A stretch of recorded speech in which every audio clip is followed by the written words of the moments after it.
Bonjour et bienvenue dans cette vidéo sur la gestion du stress.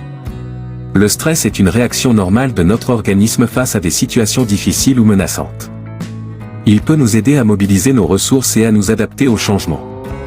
Mais il peut aussi devenir excessif et nuisible pour notre santé physique et mentale. Comment reconnaître les signes du stress? Comment le prévenir et le réduire? C'est ce que nous allons voir ensemble. Tout d'abord, il faut savoir que le stress se manifeste à 3 niveaux: physique, émotionnel et comportemental. Au niveau physique, le stress peut provoquer des symptômes comme des palpitations, des maux de tête, des tensions musculaires, des troubles du sommeil ou de l'appétit. Au niveau émotionnel, le stress peut entraîner de l'anxiété, de la peur, de la colère, de la tristesse ou du découragement.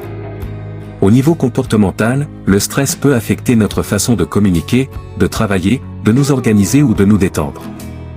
Il peut aussi nous pousser à adopter des conduites à risque comme fumer, boire ou manger trop.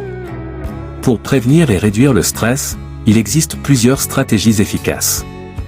La première est d'identifier les sources de stress dans notre vie et d'essayer de les éliminer ou de les modifier. Par exemple, si notre travail nous stresse trop, nous pouvons en parler à notre supérieur, demander de l'aide ou changer de poste. La deuxième stratégie est de renforcer nos capacités d'adaptation face au stress.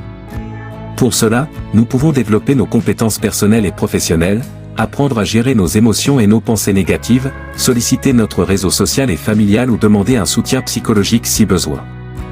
La troisième stratégie est de pratiquer des activités qui nous font du bien et qui nous aident à évacuer le stress. Par exemple, nous pouvons faire du sport, de la méditation, du yoga, de la musique, du jardinage ou toute autre activité qui nous plaît et qui nous relaxe. En conclusion, le stress n'est pas une fatalité. Nous pouvons apprendre à le reconnaître, à le prévenir et à le réduire. Pour cela, il faut être attentif à nos besoins, à nos limites et à nos ressources.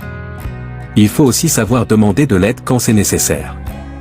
Enfin, il faut se rappeler que le stress n'est pas toujours négatif. Il peut aussi être un moteur pour nous dépasser et pour réaliser nos projets. Voilà. C'est la fin de cette capsule.